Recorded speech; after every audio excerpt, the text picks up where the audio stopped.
The sun cast long shadows across the dusty platform of Silver Creek Station, as Abigail Porter clutched her ticket in trembling fingers, watching the massive iron beast of a locomotive huff and puff its way toward her future, and away from everything she'd ever known. The year was 1876, and the promise of a teaching position in San Francisco had drawn her from the only home she'd ever known in this small Colorado town. But fate, it seemed, had other plans entirely. Last call for westbound passengers. The conductor shouted, his voice carrying over the hiss of steam and the murmur of travelers. Abigail adjusted her carpetbag and straightened her spine. 22 years old and unmarried, she had surprised everyone with her decision to leave. Her parents had protested, of course, but the telegram offering her the position at a prestigious girls' school had been like a lifeline thrown to a drowning woman. After Jonathan's betrayal, after finding her fiancé in the arms of the banker's daughter just 2 weeks before their wedding, the thought of remaining in Silver Creek had become unbearable. She took a step toward the train, and then another. Women didn't just travel across the country alone. Women didn't just abandon their families to chase wild dreams. But Abigail Porter had always been different. The heavy weight of stairs bore into her back as she approached the steps leading up to the passenger car. Mrs. Pembroke would be clucking her tongue. Old Mr. Sullivan would be shaking his head in disapproval. And her mother, her dear mother, would be crying quiet tears into her handkerchief at home, unable to watch her only daughter leave. "Ticket, miss?" the conductor asked, extending his gloved hand. Abigail opened her mouth to respond when a voice cut through the station noise like a knife through butter. "Abigail, wait!" She turned, heart leaping traitorously in her chest, half expecting to see Jonathan rushing toward her with some desperate explanation. Instead, she saw Vaughn Blackwood, his tall frame moving purposefully through the crowd, Stetson clutched in one hand. The notorious cowboy, the one whose very name had mothers warning their daughters to keep their distance. The one who'd arrived in Silver Creek 3 years ago with nothing but his horse, his gun, and mysteries trailing behind him like dust. The one who now owned the most successful cattle operation in the county. The one who inexplicably was now standing before her, breathing hard, his dark eyes fixed on hers with an intensity that made her stomach flutter. "Don't go," he said simply, reaching for her hand. The conductor cleared his throat impatiently. "Miss, the train's leaving." But Vaughn Blackwood's warm, calloused fingers had closed around hers, and something in his gaze, something urgent and honest and vulnerable, held her in place. "Why?" she whispered, aware of the spectacle they were creating, aware of the gossip that would spread through town like wildfire. "Because I need to talk to you," he replied, his voice low, meant only for her ears. "Because you're making a mistake." The whistle blew, shrill and insistent. The conductor shook his head and boarded the train. The massive wheels began to turn, slowly at first, then with gathering momentum. Abigail stood frozen, the ticket still clutched in her hand, her future rolling away without her as Vaughn Blackwood's fingers remained firmly entwined with hers. "You missed your train," he said, a hint of satisfaction in his voice. "You made me miss my train," she corrected, pulling her hand away and turning to face him fully. "Mr. Blackwood, I don't know what you think you're doing, but I had a position waiting for me. A new life. A life you were running toward because you're running away," he said bluntly. "That's never a good reason to leave somewhere, Abigail." Her cheeks flushed hot with indignation. "You don't know the first thing about my reasons." "I know about Jonathan Wright," he replied, and the name alone was enough to make her flinch. "The whole town knows. But running 3 states away won't fix what he broke." Abigail clutched her carpetbag tighter, fighting the urge to burst into tears on the platform. I have nothing left for me here. Vaughn's expression softened. That's where you're wrong. He gestured toward the station exit. Walk with me. Please. If you still want to leave after we talk, I'll personally pay for your ticket on tomorrow's train. She should refuse. She should march straight to the telegrapher's office and send word to San Francisco that she'd been delayed. She should maintain every shred of propriety that her upbringing had instilled in her. Instead, she found herself nodding.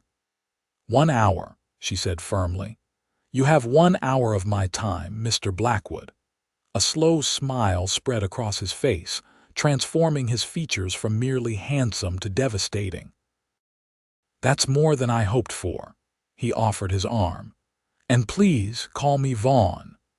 As they walked away from the station, Abigail couldn't shake the feeling that she'd just made a decision that would alter the course of her life forever.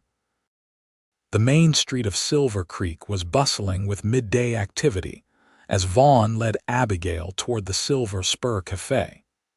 She was acutely aware of the stares following them, the town's most notorious bachelor walking arm in arm with the jilted schoolteacher. Perhaps this isn't the best idea, she murmured, attempting to create more space between them. People will talk. Vaughn's laugh was low and warm. People always talk, Miss Porter.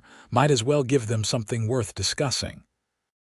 The cafe was mercifully half empty when they entered, though Mrs. Holloway behind the counter didn't bother to hide her surprise when she saw them together. Vaughn led Abigail to a table near the window and pulled out her chair with unexpected gallantry. Coffee? He asked once they were seated. Yes, thank you, she replied, setting her carpetbag by her feet and removing her gloves. She was still trying to make sense of this bizarre turn of events. Mr. Blackwood Vaughn, he corrected. Vaughn, she conceded. You still haven't explained why you stopped me from boarding that train. His dark eyes studied her face for a long moment before he signaled to Mrs. Holloway for coffee. Did you know that when you first arrived in Silver Creek to teach at our school, every unmarried man in the county suddenly developed an interest in learning? Abigail blinked in surprise. What? It's true, he continued, a small smile playing at the corners of his mouth. Even I considered signing up for evening classes, though I figured at 30 I was probably past the age for schooling. Mrs. Holloway approached with 2 cups of coffee, her curiosity practically radiating from her as she set them down. Anything else I can get you to? We're fine, thank you, Martha. Vaughn replied with a polite nod that nonetheless made it clear they wanted privacy. Once the woman had retreated, Abigail leaned forward. You're avoiding my question. No, I'm building toward answering it, he countered. You see, for 2 years I've watched you in this town, teaching the children with more patience than a saint, helping Mrs. Jenkins with her reading at the church socials, standing up to the town council when they tried to cut the school budget. A flush crept up Abigail's neck. You've been watching me. Hard not to, he admitted. You shine brighter than anyone else in this dusty little town. The compliment struck her speechless for a moment. She'd always considered herself plain and unremarkable, especially standing next to the vivacious girls who seemed to catch every man's eye at dances and socials. And then that fool Jonathan Wright came along, Vaughn continued, his voice hardening. Asked for your hand after knowing you all of 3 months. 6, she corrected automatically, then bit her lip. Vaughn shook his head. And when he showed his true colors, the whole town watched you carry on with your head held high, never letting on how much he'd hurt you. He took a sip of his coffee. Until you decided to run away. Anger flared in Abigail's chest. I am not running away. I received a legitimate offer for a position that pays twice what I make here, at a school with actual resources. She leaned forward. Do you know what it's like trying to teach 30 children of different ages with just 5 textbooks between them? having to fight the town council every year for basic supplies. I do know, Vaughn replied calmly, because I was at that council meeting last month when you stood up and shamed them into increasing the school budget for next year. She sat back, surprised. You were there. I own the largest ranch in the county now. My taxes pay for a good portion of that school. His lips quirked into a half-smile. I wanted to see where my money was going. Turned out it was going to a cause far worthier than I'd imagined. Abigail's fingers tightened around her coffee cup. None of this explains why you stopped me from getting on that train. Vaughn's expression grew serious. Because Silver Creek needs you, Abigail. The children need you. He paused, and something in his eyes made her heart skip a beat. And maybe I need you too. Before she could respond to this startling declaration, the cafe door burst open, and Jonathan Wright himself stumbled in, clearly well into his cups despite the early hour. There you are, he slurred, pointing at Abigail. Heard you were leaving town. Running away cause you can't stand to see me with Caroline. Abigail stiffened, mortification washing over her. Of all the moments for Jonathan to appear, drunk and belligerent. But before she could respond, Vaughn was on his feet, his tall frame imposing as he placed himself between Abigail and her former fiancé. Right, he said, his voice deceptively soft. You're making a scene in front of a lady. I suggest you leave. Jonathan squinted up at the taller man. This ain't your business, Blackwood. This is between me and my. Finish that sentence and you'll regret it, Vaughn interrupted, steel beneath his calm tone. Miss Porter isn't your anything. You made sure of that when you decided the banker's daughter was a better prospect. The cafe had gone silent, every eye on the confrontation. Abigail wanted to sink through the floor in humiliation. This was exactly why she needed to leave Silver Creek, to escape these moments where her heartbreak was public spectacle. Jonathan swayed on his feet, his face flushing with anger. You think you're better than me, don't you? The big rancher swooping in to rescue the poor jilted schoolteacher. He laughed bitterly. Well, she's damaged goods now. I made sure of that. The words hit Abigail like a physical blow. She gasped, tears springing to her eyes despite her determination not to cry. Vaughn moved so quickly she barely saw it. One moment he was standing beside the table. The next he had Jonathan by the collar, half lifting him off his feet. Apologize to the lady, he growled, or I'll drag you outside and teach you some manners the hard way. Jonathan's eyes widened with fear as his feet scrambled for purchase. I'm sorry, he choked out. Not good enough. Vaughn's grip tightened. Miss Porter is a lady of impeccable character and grace. You, on the other hand, are a disgrace to the name gentleman. Now apologize properly, or so help me God, I apologize, Miss Porter, Jonathan gasped out. My words were unforgivable. Vaughn released him with a slight shove, causing Jonathan to stumble backward. Now get out, and if I ever hear you speaking about Miss Porter in anything but the most respectful terms, you'll answer to me. Understood? Jonathan nodded frantically and bolted from the cafe, the door swinging wildly behind him. In the silence that followed, Abigail became painfully aware of the spectacle they'd created. Mrs. Holloway and the few other patrons were staring openly. This would be all over town by supper time. Without a word, she gathered her belongings and rushed from the cafe, tears blurring her vision as she pushed through the door into the bright sunlight. Abigail, wait, Vaughn called, quickly following her. She kept walking, mortification and anger fueling her steps. You've had your hour, Mr. Blackwood, and you've succeeded admirably in ensuring I have no reputation left to salvage in this town. He caught up to her easily, his long stride matching hers. That wasn't my intention. What was your intention? She demanded, stopping abruptly to face him. To humiliate me further. To remind everyone in town of my foolishness in trusting Jonathan.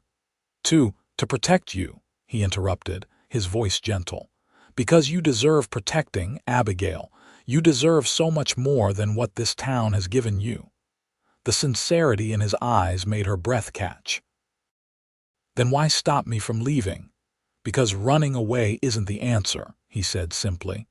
And because I hope there might be something here worth staying for. The way he looked at her made her heart flutter traitorously in her chest. I don't understand. Vaughn took a deep breath. I've admired you from afar for 2 years, Abigail. I've watched how you care for this town's children, how you stand up for what's right even when it's difficult. I wanted to court you properly, but then Jonathan swooped in with his fancy words and promises. She stared at him, stunned by the revelation. You wanted to court me, but you never said a word. A rueful smile crossed his face. I'm a man of action more than words, and I figured a refined lady like yourself wouldn't want anything to do with a rough cowboy like me. You own half the county now, she pointed out. You're hardly just a rough cowboy. At heart, that's all I'll ever be. He reached for her hand again, his touch sending a jolt through her. Abigail, I'm asking for a chance. A chance to show you that there's still a place for you here in Silver Creek. A chance to prove that not all men are like Jonathan Wright. The sincerity in his eyes was unmistakable, but doubt still clouded Abigail's mind. The school in San Francisco is expecting me. They'll have turned away other candidates by now. Then let me make you a counter-offer, Vaughn said, an idea clearly forming. My ranch has 15 children living on it, hands kids with no proper schooling. I've been meaning to build a schoolhouse, hire a teacher. His eyes held hers steadily. Let me build you a school, Abigail, a proper one with all the books and supplies you need. Her lips parted in surprise. You would do that, in a heartbeat, he replied without hesitation. Say you'll at least consider it. Give me 1 month. If you still want to leave after that, I won't stand in your way. I'll even escort you to San Francisco myself if need be. 1 month. It seemed both an eternity and no time at all. The rational part of her knew she should refuse, should send a telegram to San Francisco immediately explaining her delay. But another part she'd thought, Jonathan had killed fluttered to life at the earnestness in Vaughn Blackwood's gaze. 1 month, she finally agreed. But I make no promises beyond that. The smile that spread across his face was like the sun breaking through clouds. That's all I ask. He offered his arm again. Now may I escort you home? I suspect your mother will be surprised to see you. As they walked toward the modest house where Abigail had grown up, she couldn't help wondering if she'd just made the biggest mistake of her life or if, perhaps, missing that train had been the best thing that could have happened to her. The Porter family home sat on the edge of town, a modest 2-story structure with a welcoming front porch and her mother's prized roses climbing trellises along the front. As they approached, Abigail's steps slowed. Her parents hadn't expected to see her again for months, possibly years. What would they think of her sudden return and in the company of Vaughn Blackwood, no less, having second thoughts? Vaughn asked softly, noting her hesitation. My mother will have questions, Abigail replied. Many questions. A smile played at the corners of his mouth.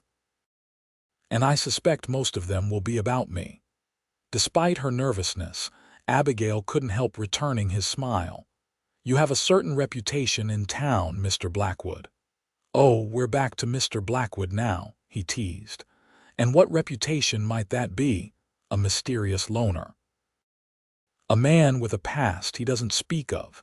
A businessman ruthless enough to buy out half the ranches in the county in just 3 years. She gave him a sidelong glance. Not exactly the type of man mothers want calling on their daughters. Something flickered in his eyes, a shadow of old pain, quickly masked. All reputations have some truth and some fiction to them, he said carefully. "I hope to show you which is which." Before Abigail could respond, the front door flew open and her mother rushed onto the porch, her face a picture of shock and confusion. "Abigail Elizabeth Porter, what on earth?" Her gaze shifted to Vaughn and her expression grew even more bewildered. "Mr. Blackwood." "Hello, Mrs. Porter," Vaughn said, removing his hat respectfully. "I've brought your daughter home." "But the train," Mrs. Porter began. "I missed it," Abigail interrupted, climbing the porch steps. "Or rather, I was persuaded to reconsider my departure."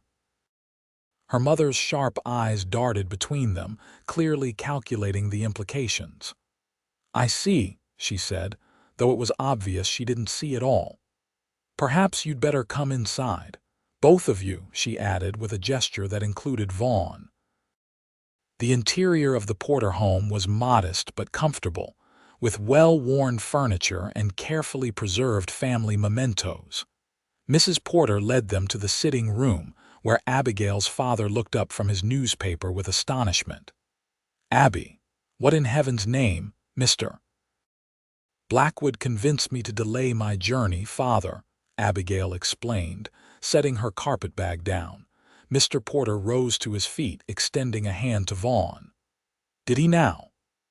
There was a hint of wariness in his tone. Like most in town, Harrison Porter knew of Vaughn Blackwood primarily by reputation. "Sir," Vaughn said, shaking the offered hand firmly, "I hope you'll forgive my interference, but I believe your daughter has more to offer Silver Creek than she realizes." "And what exactly do you propose she do instead of taking that teaching position in San Francisco?" Mr. Porter asked bluntly. Vaughn didn't flinch under the older man's scrutiny. "I'm establishing a school on my ranch for the children of my workers. They deserve an education, and Miss Porter is the finest teacher this territory has ever seen." Abigail felt warmth spread through her at his praise, even as her father's eyebrows rose skeptically. "A ranch school," Mrs. Porter interjected, clearly trying to make sense of the situation. But Abigail was to teach at a prestigious ladies' academy. "Mother, I've only agreed to stay for 1 month," Abigail clarified, "to consider Mr. Blackwood's proposal." The unfortunate phrasing wasn't lost on anyone in the room. Mrs. Porter's eyes widened, Mr. Porter stiffened, and Vaughn cleared his throat awkwardly. "His business proposal," Abigail hastily amended, a blush staining her cheeks. "I assure you, my intentions are honorable," Vaughn added, which somehow only made the situation more uncomfortable. Mr. Porter's expression darkened. "After what happened with that Wright boy, you'll understand if we're protective of our daughter, Mr. Blackwood." "I would expect nothing less, sir," Vaughn replied with complete sincerity. "Which is why I want to be transparent about my intentions from the start." He turned to face Abigail directly, his dark eyes serious. "Miss Porter, I admire you greatly. I believe you are not only the best teacher for the children on my ranch, but also a woman of exceptional character and courage. While my immediate offer is professional in nature, I would be less than honest if I didn't acknowledge that I hope, in time, you might consider me as someone worthy of your affection." The room fell silent. Abigail stared at him, heart hammering in her chest. She had never heard a man speak so directly, so honestly about his feelings, especially not in front of her parents.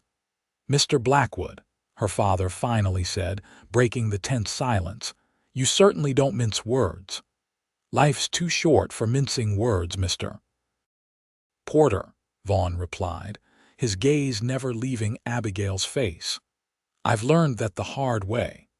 Something in his tone, a hint of old sorrow, made Abigail wonder again about the past he never discussed. Who had Vaughn Blackwood been before he arrived in Silver Creek? What had taught him the value of directness? Mrs. Porter cleared her throat. "Well, this is all very unexpected. Abigail, perhaps you should take your things upstairs while I prepare some tea." She gave her daughter a meaningful look that clearly said they would be having a private conversation very soon. Abigail nodded, grateful for the reprieve. "Yes, Mother." She turned to Vaughn. "Thank you for escorting me home, Mr. Blackwood." He placed his hat back on his head. "My pleasure, Miss Porter. May I call on you tomorrow to discuss the details of the school arrangement?" "Yes," she replied, surprising herself with how quickly the answer came. Tomorrow would be fine.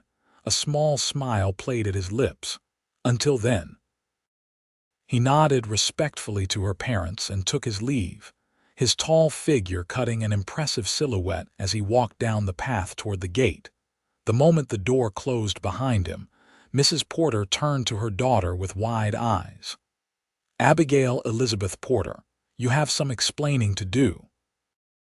Mr. Porter settled back in his chair, looking equally bewildered. "I think we'd all like to hear how you went from boarding a train to San Francisco to being courted by the most enigmatic man in the county." "He's not courting me," Abigail protested weakly, though Vaughn's words had certainly suggested otherwise. "He's offering me a teaching position. A teaching position that conveniently keeps you within calling distance," her father observed dryly. "The man may raise cattle, but he's no fool." Abigail sank into a chair, suddenly overwhelmed by the day's events. "I don't know what I'm doing," she admitted. "This morning, I was leaving Silver Creek forever. Now I've agreed to stay a month, and Vaughn Blackwood is declaring his intentions in our sitting room." Her mother sat beside her, taking her hand. "After Jonathan, I understand why you wanted to leave, but running away isn't always the answer, dear." "That's exactly what Vaughn said," Abigail murmured. "Vaughn, is it?" Her father noted with raised eyebrows. Abigail flushed. "Mr. Blackwood," she corrected. Mrs. Porter squeezed her hand. "I won't pretend I'm not pleased you're staying, even if only for a month. But are you certain about this arrangement? Vaughn Blackwood has a certain reputation. What do we really know about him?" Abigail asked softly, more to herself than to her parents. "He arrived 3 years ago, bought the old Hollister place, then gradually expanded until he owned the largest ranch in the county. He employs more men than any other outfit. He pays fair wages. He keeps to himself mostly." She looked up at her parents. "But beyond that, I realize I know very little about the man who just convinced me to completely change my plans." Her father folded his newspaper thoughtfully. "I've had some business dealings with Blackwood. He's fair, direct, and keeps his word. More than I can say for some men born and raised in these parts." He gave Abigail a significant look.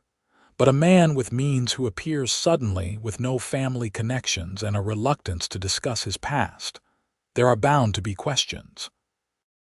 "Perhaps it's time someone asked them," Abigail said, a new determination forming within her. If she was going to consider staying in Silver Creek, if she was going to consider Vaughn Blackwood as anything more than an employer, she needed answers. 1 month suddenly seemed like both an eternity and no time at all to uncover the mysteries surrounding the man who had taken her hand and said, "Don't go." The following morning dawned clear and bright, the kind of crisp autumn day that showcased Silver Creek at its finest. Abigail had slept fitfully, her dreams filled with missed trains and dark-eyed cowboys and schools built from nothing but promises.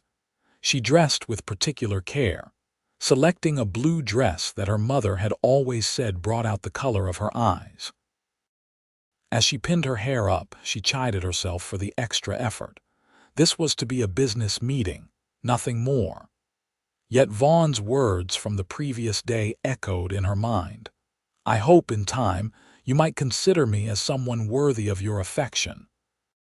Such directness was unnerving, and if she was honest with herself, refreshing after Jonathan's pretty lies and empty promises. Breakfast with her parents was a stilted affair. Her mother kept giving her meaningful glances, while her father hid behind his newspaper, occasionally peering over it to study his daughter with bewilderment, as if he couldn't quite believe she was still at the breakfast table and not halfway to California. "What time is Mr. Blackwood expected?" Mrs. Porter finally asked, breaking the uncomfortable silence. 10 o'clock, Abigail replied, pushing her eggs around her plate. "He mentioned wanting to show me the site for the proposed schoolhouse." "Unchaperoned?" her mother asked with raised eyebrows. Abigail sighed. "Mother, I'm 22 years old and a schoolteacher. Besides, we'll be on his ranch with dozens of workers around." "Nevertheless," Mrs. Porter said firmly, "appearances matter, especially after yesterday's scene at the cafe." Abigail winced. Of course, news of the confrontation with Jonathan had spread. "What exactly have you heard?" Her father lowered his newspaper. "That Vaughn Blackwood nearly throttled Jonathan right for speaking disrespectfully about you, then offered to build you a school if you'd stay in Silver Creek." He shook his head in amazement. "I must say, when you break your routine, Abby, you certainly don't do it halfway." Before Abigail could respond, a knock sounded at the front door. Her mother rose quickly. "That will be him. Early, of course." Indeed, when Mrs. Porter returned to the dining room, Vaughn Blackwood followed behind her. He cut an impressive figure in a crisp white shirt, dark vest, and tailored trousers, clearly his town clothes rather than his usual ranching attire. His dark hair was neatly combed, and he carried his Stetson in his hands. "Good morning," he said, his eyes finding Abigail immediately. "I apologize for arriving before the appointed time." "Not at all," Mr. Porter said, folding his newspaper and standing to shake Vaughn's hand. "Join us for coffee." "Thank you, sir." Vaughn took the offered seat, which happened to be directly across from Abigail.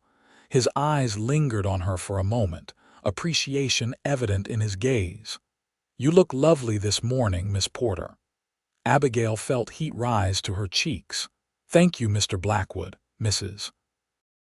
Porter bustled about pouring coffee, her eyes missing nothing of the exchange between the two. "Mr. Blackwood, I understand you're planning to show Abigail your ranch today." "Yes, madam," he confirmed, accepting the cup she offered. "I thought Miss Porter should see where the schoolhouse would be built and meet some of the families whose children would be her students." "A sensible plan," Mrs. Porter agreed, "though perhaps it would be appropriate for someone to accompany you both, given the circumstances." Abigail closed her eyes briefly in mortification. "Mother, Mrs. Porter is absolutely right," Vaughn interrupted smoothly. "In fact, I had intended to extend the invitation to both of you as well. I would be honored to show you the entire operation." Abigail stared at him in surprise. Was he genuinely concerned with propriety, or was this a calculated move to win her parents' approval? Mr. Porter looked intrigued. "I've heard your breeding program has introduced some fine stock to the territory." "We've had some success with crossing Herefords with the traditional Longhorns," Vaughn acknowledged. "I'd be happy to show you the results." Mrs. Porter seemed satisfied with this arrangement. "Well, that sounds lovely. Harrison has been curious about your operation for some time." "Then it's settled," Vaughn said, his eyes finding Abigail's again with a hint of amusement.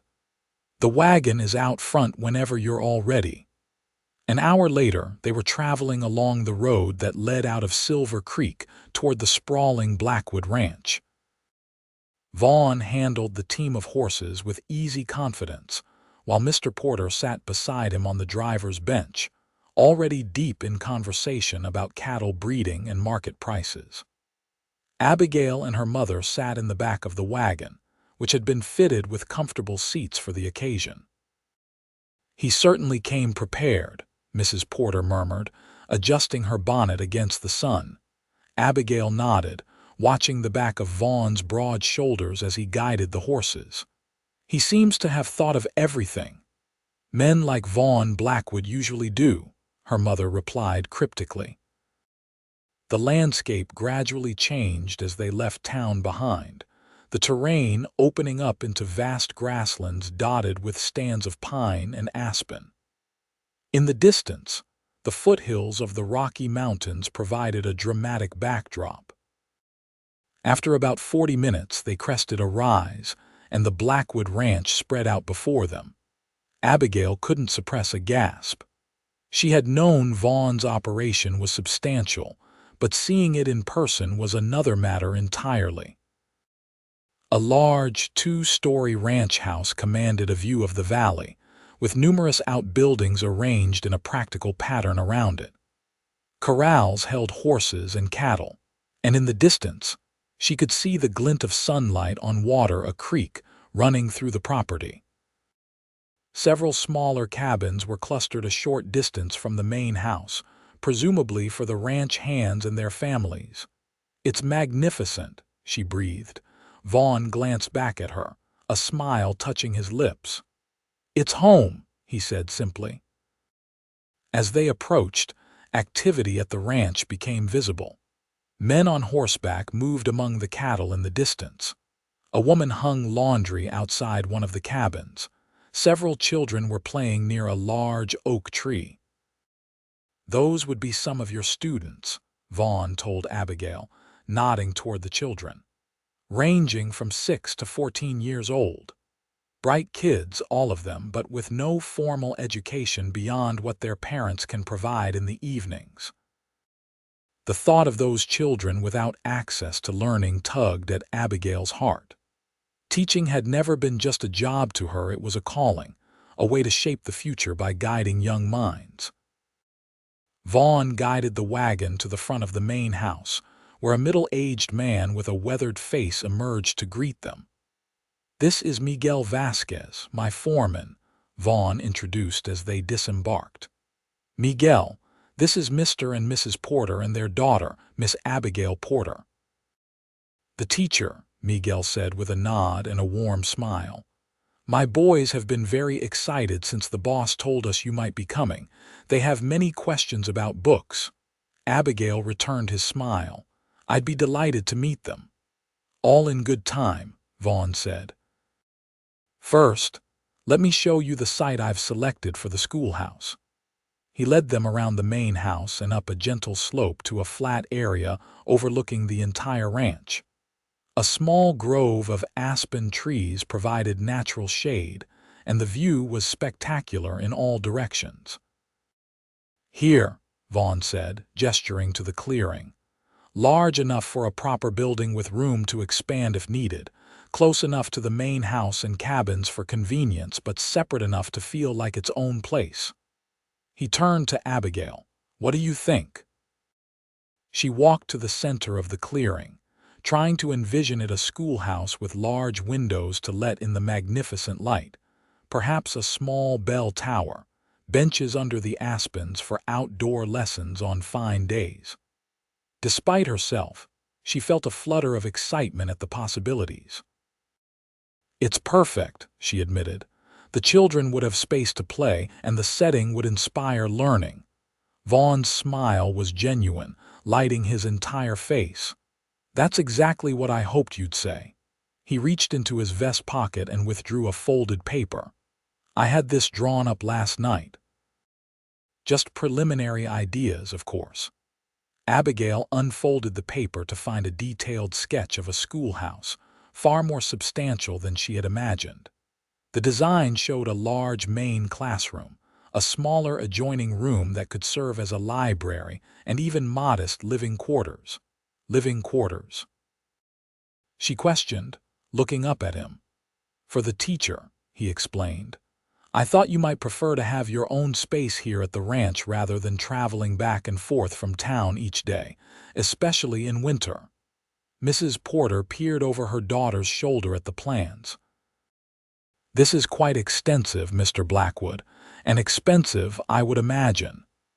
"An investment in the future, Mrs. Porter," Vaughn replied easily.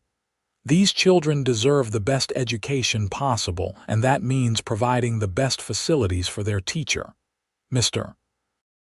Porter, who had been studying the site with a critical eye, nodded approvingly. "When would construction begin?"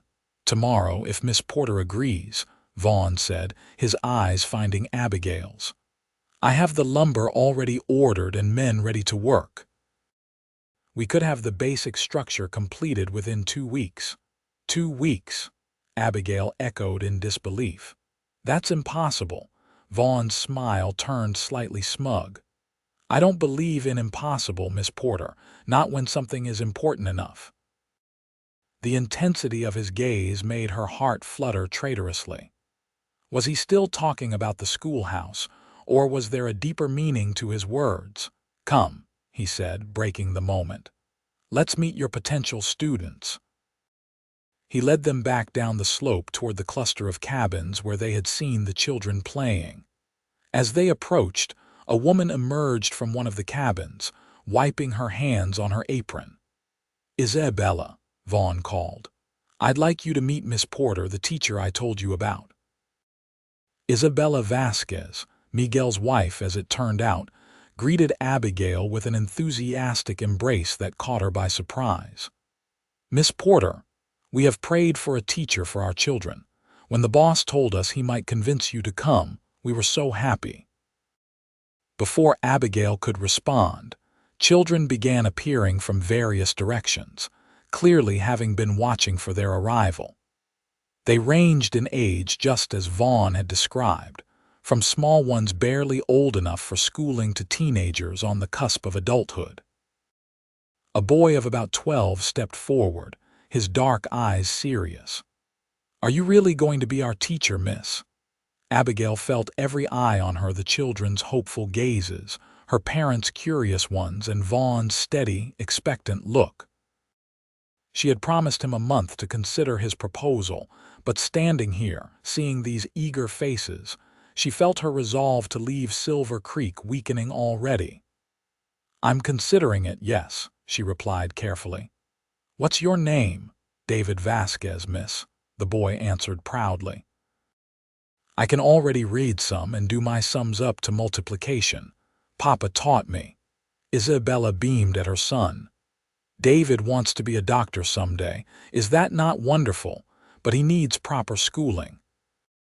One by one, the other children introduced themselves, each sharing some small detail about their interests or abilities. Abigail found herself charmed by their earnestness and hungry minds. These were children who truly wanted to learn, who saw education as the gift it was rather than the burden many town children considered it. As the introductions continued, Abigail became aware of Vaughn watching her, a small smile playing at his lips. When she caught his eye, he gave her a look that seemed to say, "You see, this is why I couldn't let you get on that train." And for the first time since he'd taken her hand at the station platform, Abigail wondered if perhaps he'd been right to stop her. After the tour of the ranch and introductions to the families, Vaughn invited them to stay for lunch. Isabella and the other women had prepared a feast, clearly having anticipated the visit. The meal was served outdoors under a large oak tree, with tables brought from the various cabins and arranged in a long row.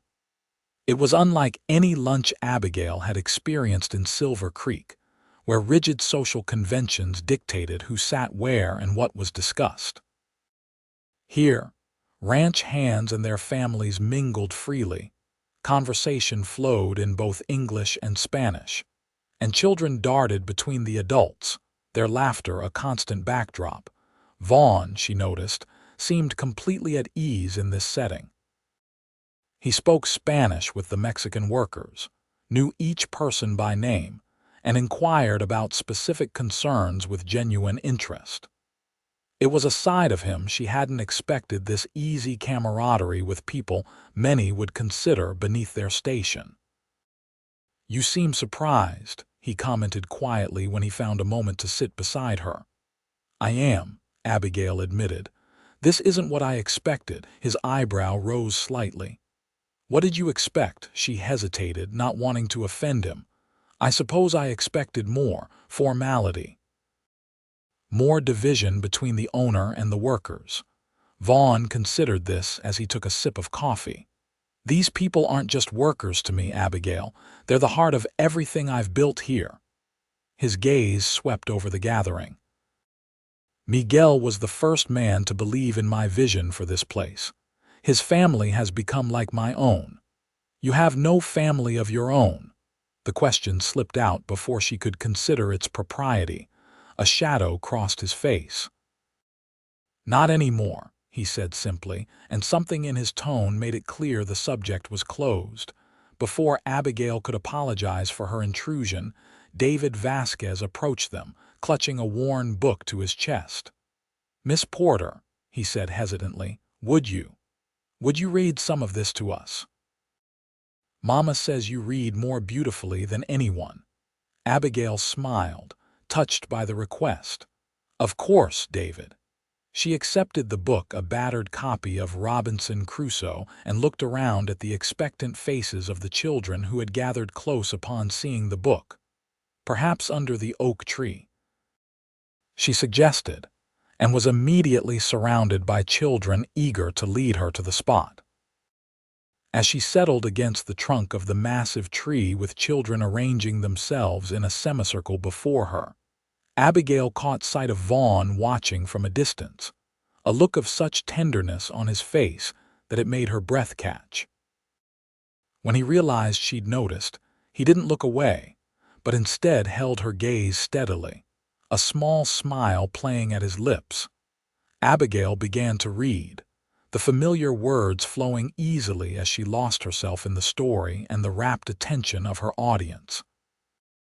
This connection, this opportunity to open young minds to the wonders of literature and learning, was what she loved most about teaching. It was what she had feared losing in a formal academy setting where the daughters of wealthy families might view education as merely a path to an advantageous marriage. When she finally closed the book an hour later, the children protested enthusiastically. "Just one more chapter, Miss Porter." A young girl named Elena begged. "Tomorrow, perhaps," Abigail replied without thinking, then caught herself. She had made no commitment beyond considering Vaughn's proposal for a month. Yet already she was making promises to these children. As the children dispersed reluctantly, Vaughn approached, offering a hand to help her rise. "You've made quite an impression," he observed, nodding toward David, who was clutching the book and recounting the story to his younger brother. "They're wonderful children," Abigail said sincerely. "Eager to learn, respectful." "They need you," Vaughn said quietly. His hand still held hers, the contact sending a warmth up her arm that had nothing to do with the afternoon sun. He stopped, seeming to reconsider his words. "The ranch needs someone like you." Before Abigail could respond, Mrs. Porter appeared beside them, her sharp eyes noting their joined hands. Vaughn released Abigail's fingers immediately, but not before her mother had drawn her own conclusions. "It's getting late," Mrs. Porter announced. "We should return to town before dark." Vaughn nodded. "Of course, I'll have the wagon brought around." As he walked away to make the arrangements, Mrs. Porter gave her daughter a significant look. "He's quite taken with you," she observed. "Mother, please," Abigail protested weakly. "Mr. Blackwood is offering me a teaching position, nothing more." Mrs. Porter's expression was skeptical. "Men like Vaughn Blackwood don't build schoolhouses and living quarters for women they view merely as employees, Abigail." She adjusted her bonnet thoughtfully. "The question is, what are his true intentions? And what exactly happened to bring him to Silver Creek in the first place?" Her mother's questions echoed Abigail's own unvoiced concerns. Vaughn Blackwood remained an enigma, a man of contradictions who had carved out an empire in the wilderness, but spoke Spanish with his workers' children, who commanded respect throughout the county, but deflected questions about his past, who looked at her with undisguised admiration, but maintained a careful distance. "I don't know," Abigail admitted quietly, "but I intend to find out." The ride back to Silver Creek was quieter than the journey out, each member of the party absorbed in their own thoughts. Mr. Porter occasionally commented on some aspect of ranching he had discussed with Vaughn, while Mrs. Porter maintained a watchful silence. Abigail found herself stealing glances at Vaughn's profile as he handled the team, wondering about the man behind the carefully constructed facade. As they approached the town limits, Vaughn finally broke the extended silence. "I hope today has given you something to consider, Miss Porter." "It has," she acknowledged. "Those children deserve an education." "And you deserve a proper school in which to teach them," he replied. "Construction will begin tomorrow, as I promised. Whether you decide to stay or not, those children will have their schoolhouse." The statement surprised her. "You would build it even if I choose to leave," he glanced at her briefly, his expression unreadable. "I keep my promises, Abigail, always." Something in his tone suggested the words held deeper meaning. "But I still hope to convince you to stay." When they reached the Porter home, Vaughn helped them all down from the wagon with practiced courtesy. As her parents headed inside, he held Abigail back with a light touch on her arm. "May I call on you tomorrow evening?" he asked. "There's to be a dance at the town hall. I thought perhaps you might accompany me." A social occasion, a public declaration of whatever was developing between them. Abigail hesitated, aware of what such an appearance would mean in a town like Silver Creek. "People will talk," she said, echoing her words from the day before. Vaughn's smile was warm. "Let them. I have nothing to hide about my admiration for you, Abigail Porter." His directness still took her by surprise. After Jonathan's pretty lies and eventual betrayal, Vaughn's straightforward approach was both refreshing and unnerving.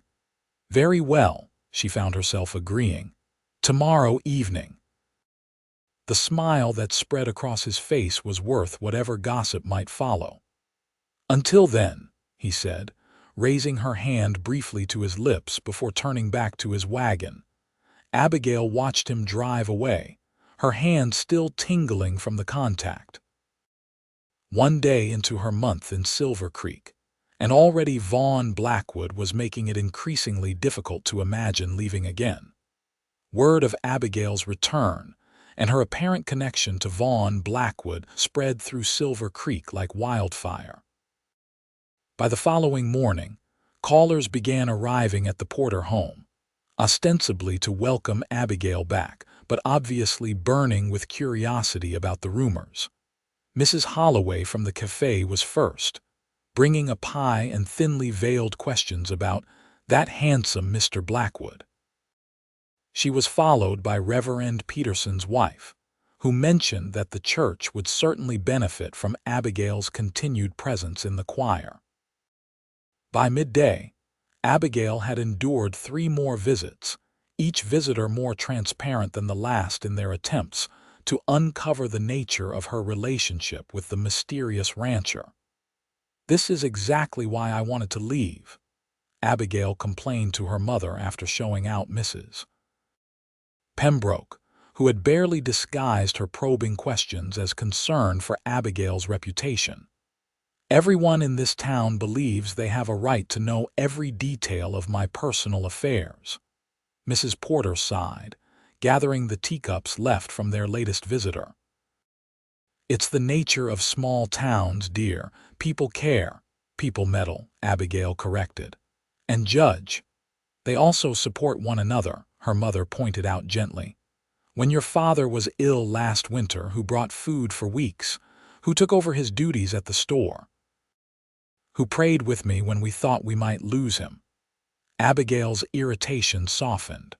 Her mother was right, of course. For all its flaws, Silver Creek was a community that pulled together in times of need. It was one of the things she had cherished about the town before Jonathan's betrayal had tainted her perspective.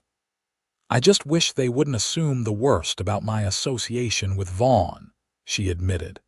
Mrs. Porter's eyebrows rose at Abigail's use of his first name.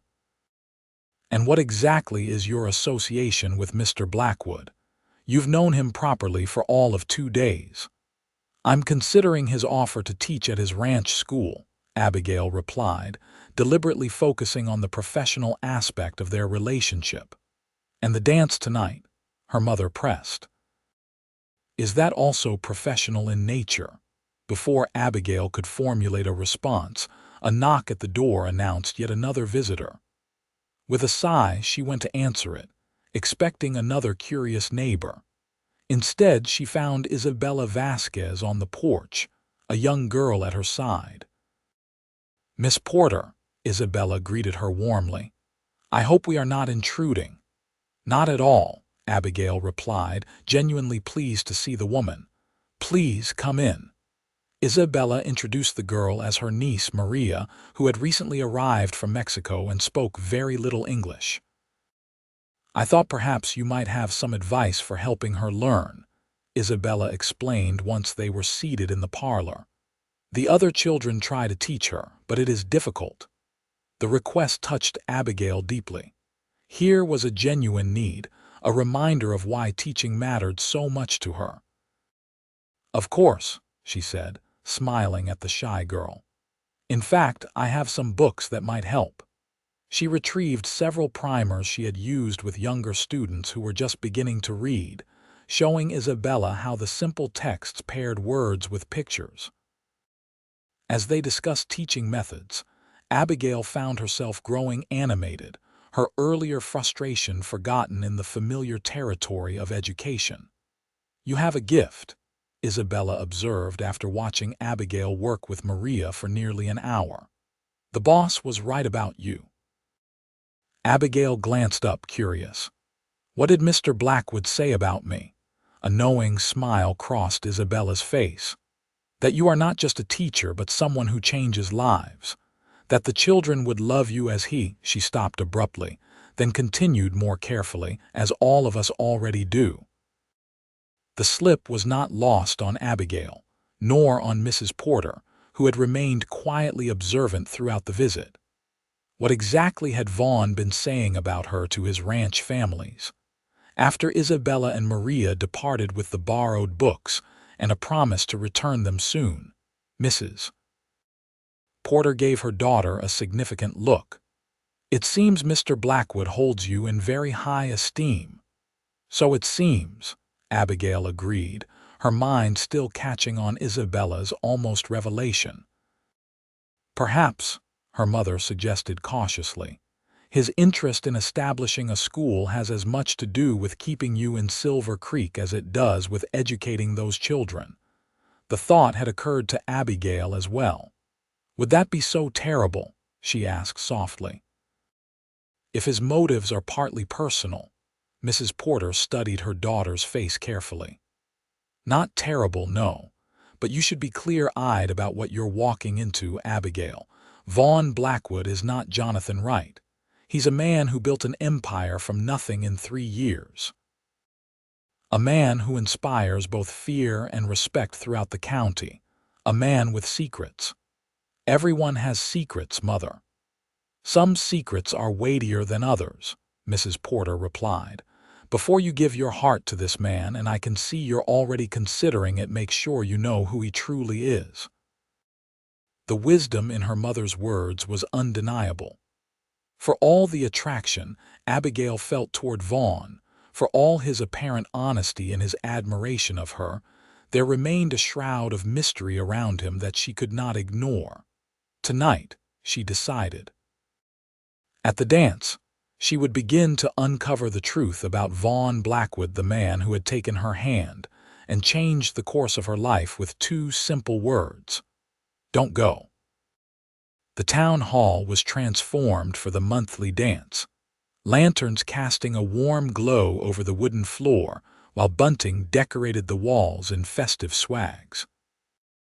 A small band of local musicians tuned their instruments in the corner, as the residents of Silver Creek arrived in their finest attire, eager for an evening of socializing and entertainment.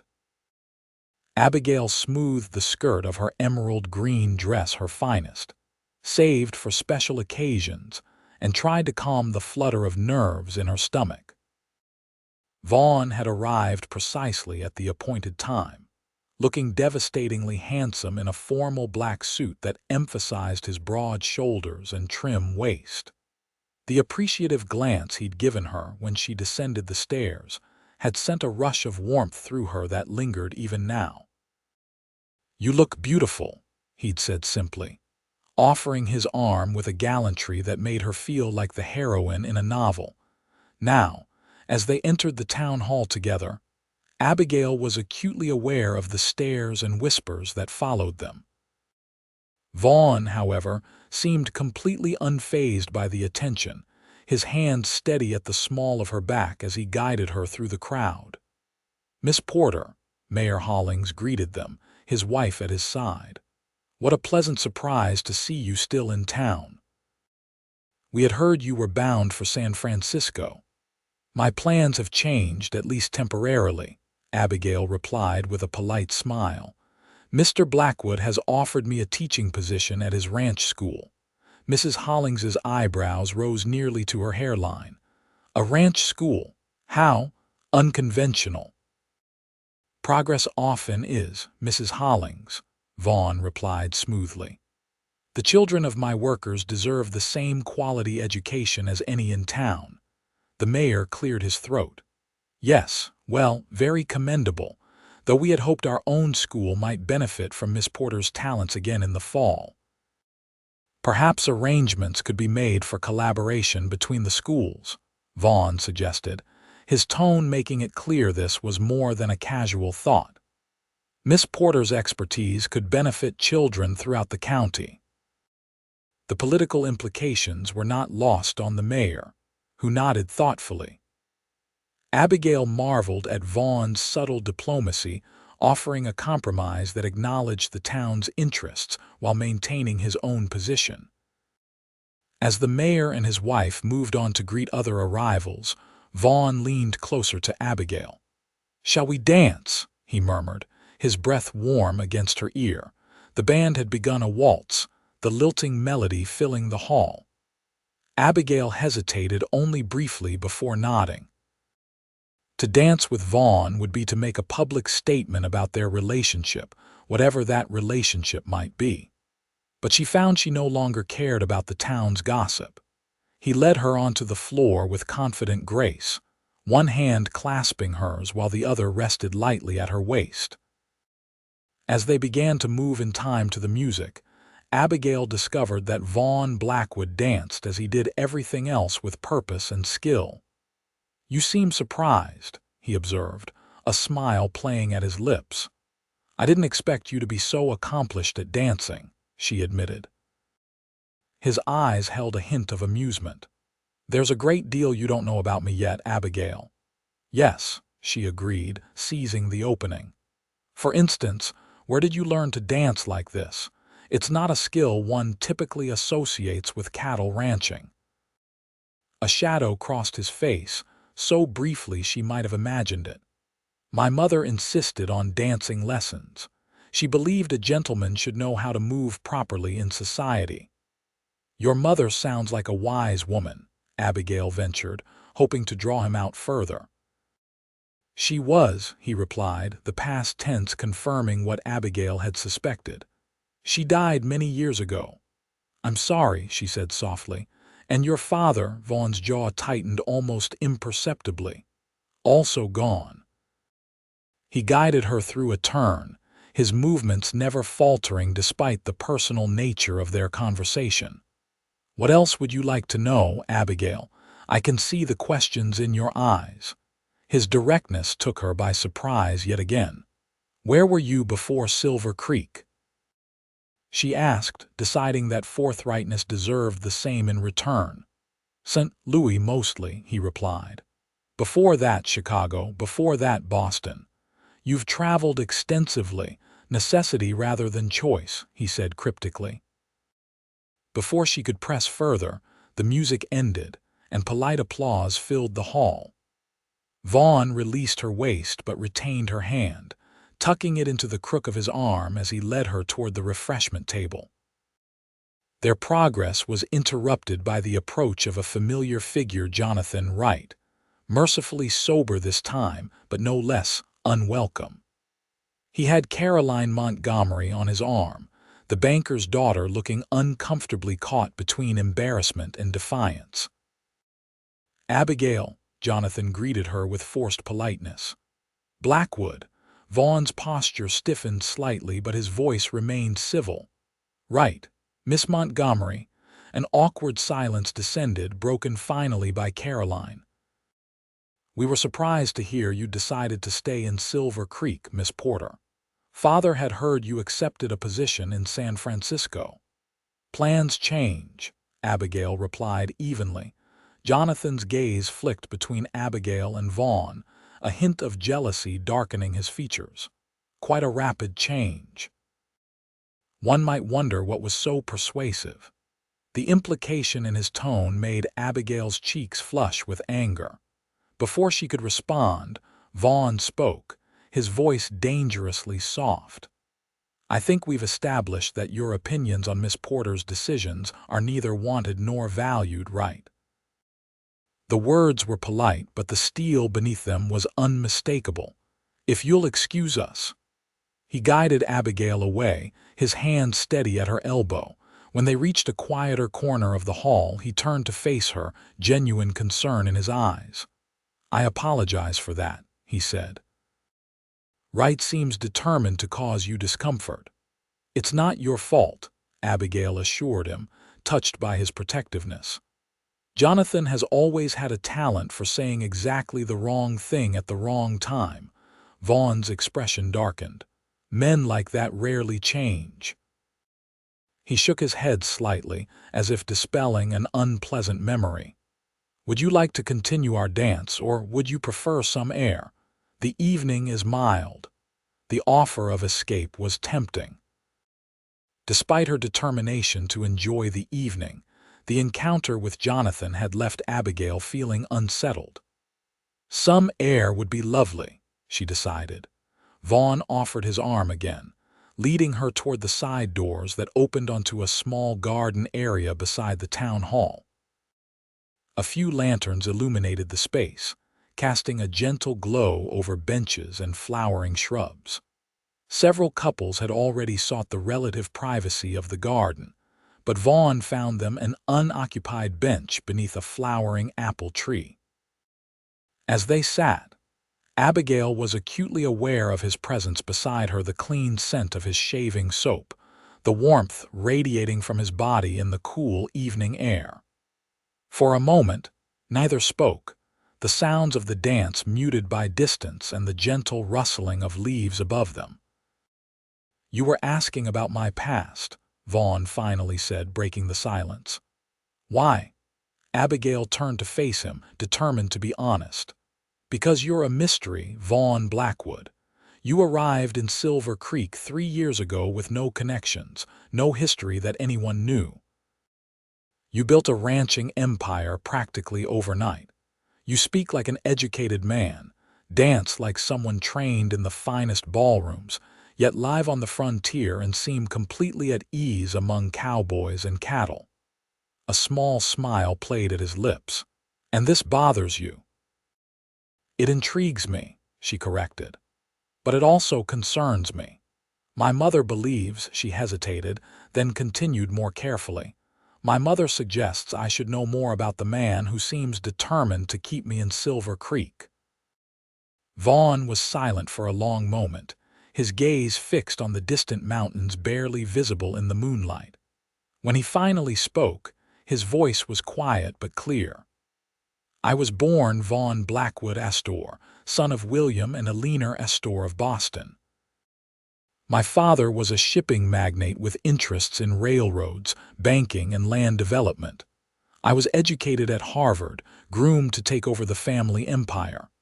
He paused, his profile stark against the night sky. "And then I lost everything." Abigail's breath caught at the revelation. The Astors were one of the wealthiest families in America, a dynasty of power and influence. "What happened?" she asked softly. My father made enemies, Vaughn continued, his voice carefully controlled. Powerful ones. When I was 25, he was murdered, though it was made to look like an accident. My mother died 6 months later, of grief I believe more than any physical ailment. His hands clasped together tightly. I tried to continue his work, to fight the men who had destroyed him. Instead, I found myself framed for financial improprieties, my reputation destroyed, my father's empire dismantled and absorbed by his enemies.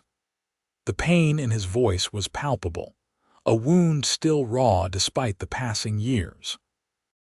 Abigail reached out instinctively, covering his clasped hands with her own.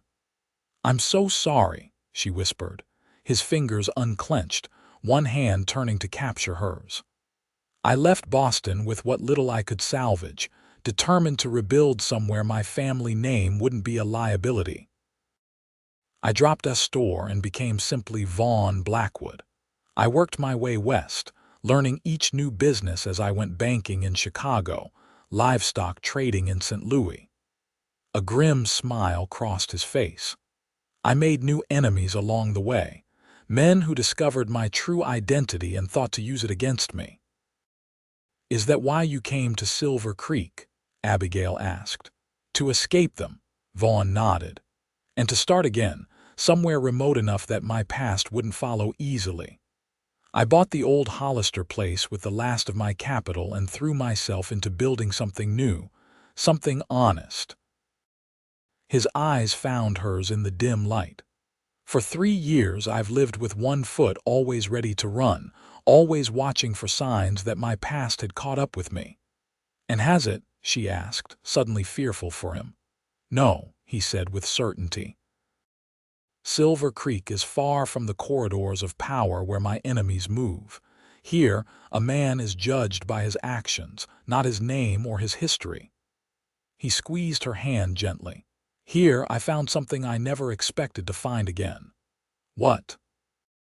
Abigail whispered, though something in his eyes already told her the answer. Peace, he said, and the possibility of happiness. His gaze held her steadily. When I saw you at that train platform about to leave, I realized I couldn't let you go without at least trying to give you a reason to stay. Not just for the children who need a teacher, but for me. Because in 2 years of watching you from afar, Abigail Porter, I've come to admire everything about you, your courage, your intelligence, your compassion. The confession left Abigail breathless.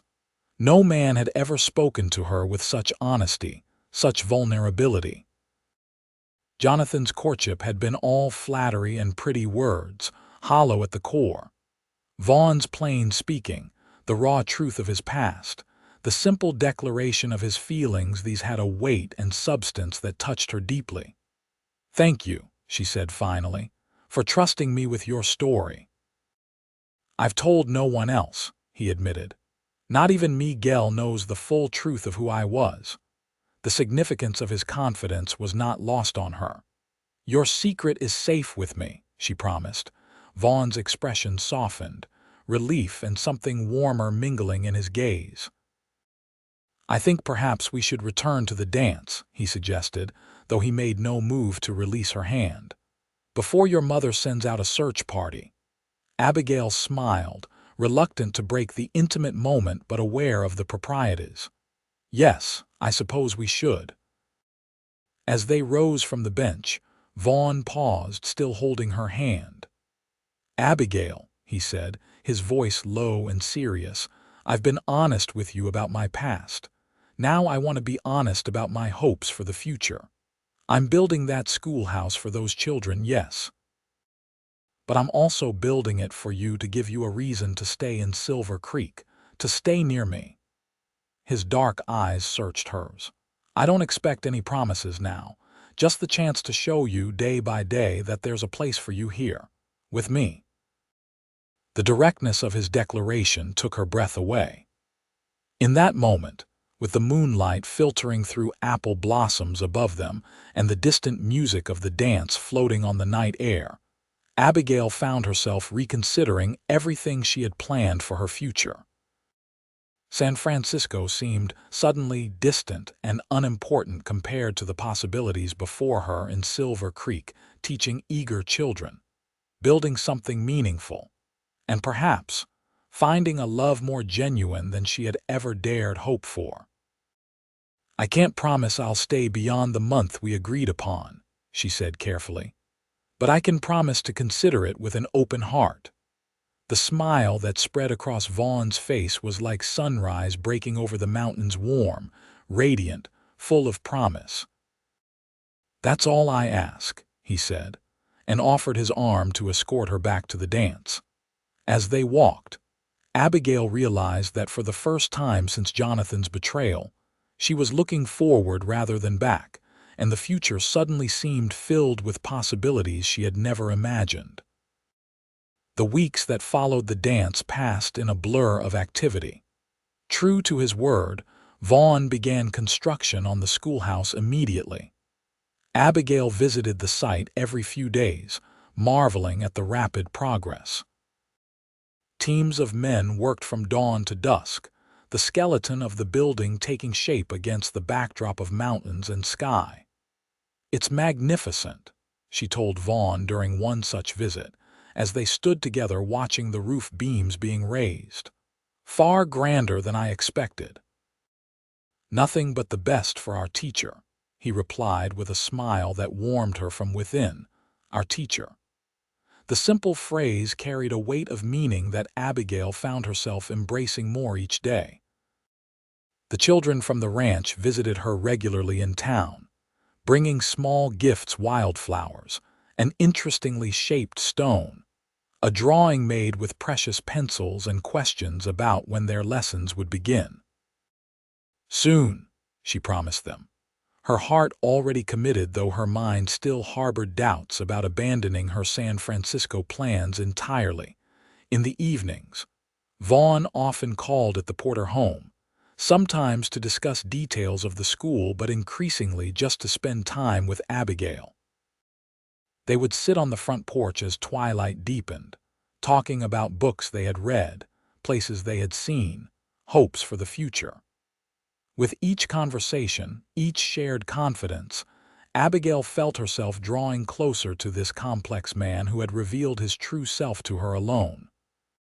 3 weeks after the dance, the schoolhouse was completed, a testament to Vaughn's determination and resources.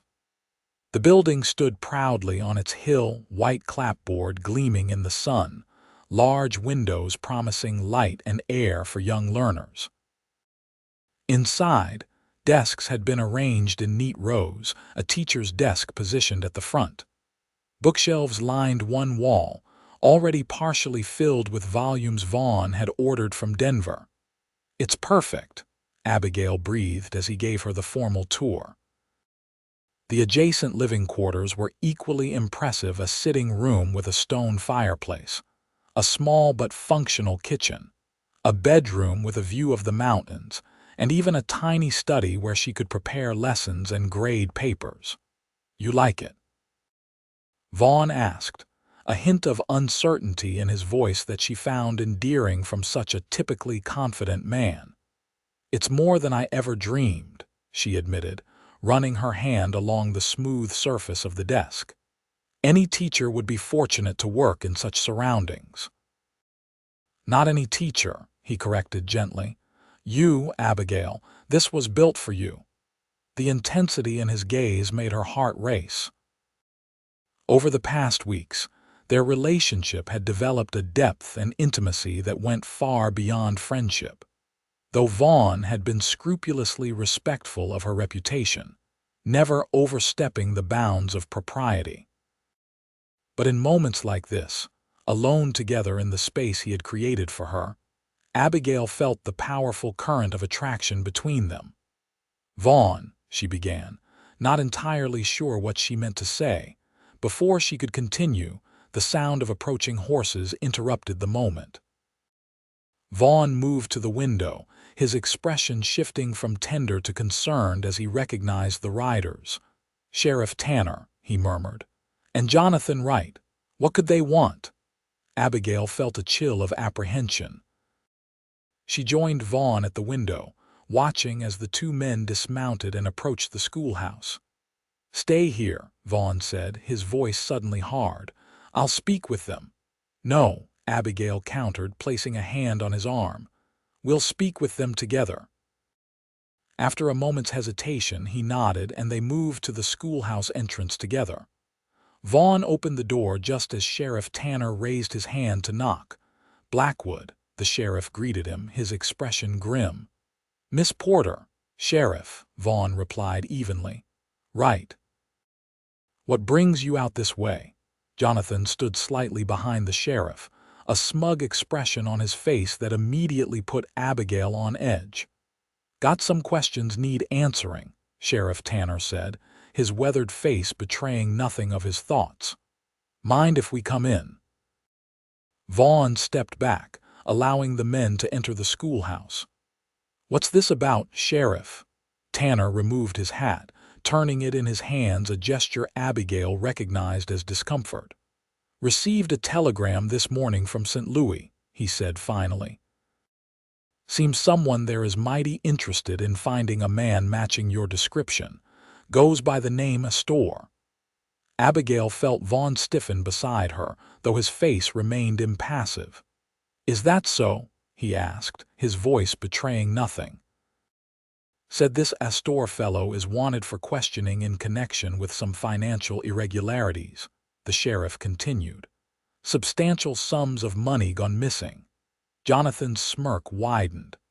"I knew there was something not right about you, Blackwood, or should I say Astor?" Vaughn's gaze shifted to Jonathan, cold and assessing. "And how exactly did these inquiries from St. Louis find their way to Silver Creek, right? Seems an unlikely coincidence." Jonathan shifted uncomfortably under Vaughn's steady gaze. "Caroline's father has banking connections. He mentioned your name once in correspondence, and his associate was very interested." "I see," Vaughn said quietly. The implications were clear. Jonathan, still smarting from his public humiliation, had found a way to strike back. Sheriff Tanner cleared his throat. "I'm not here to make accusations, Vaughn. Known you 3 years, never had cause to doubt your character. But I've got to ask, is there any truth to these claims?" Abigail's heart pounded as she watched Vaughn's face. The secret he had shared with her alone was now threatening to unravel his carefully built life. "My name was once Vaughn Blackwood Astor," he acknowledged after a moment, his voice steady. "I changed it legally before coming west. As for the financial irregularities, those were accusations made by men who destroyed my father and stole his company. False accusations that I fought and disproved, though the damage to my reputation was already done." Sheriff Tanner nodded slowly. "Got any proof of that?" "In my safe at the main house," Vaughn replied. "Court documents clearing my name. I keep them as insurance against exactly this type of situation." Jonathan's triumphant expression faltered. "He's lying. Why would an innocent man change his name and hide out here?" "I'm not hiding, right?" Vaughn said coldly. "I'm building. There's a difference."